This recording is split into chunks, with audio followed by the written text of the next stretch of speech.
Papaalala lang ako sa ating mga kababayan sa mali natin na ugali sa pagpili ng ating mga leaders. Unang-una, yung mga galing sa malalaking political families.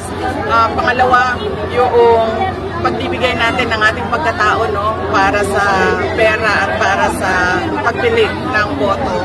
At pangatlo, yung hindi na natin tinatanong dahil sino lang yung naaalala natin na napasaya tayo, napatawa tayo, sumayaw at kumanta noong kampanya, yun lang yung naalala natin. Hindi na natin tinatanong ano ba ang pangako ng kandidato na ito noong siya ay tumatakbo. Ang halimbawa na lang dyan at alam na nating lahat ay tulad nung nangako ng 2022 si BBM na 20 pesos per kilo ang bigas.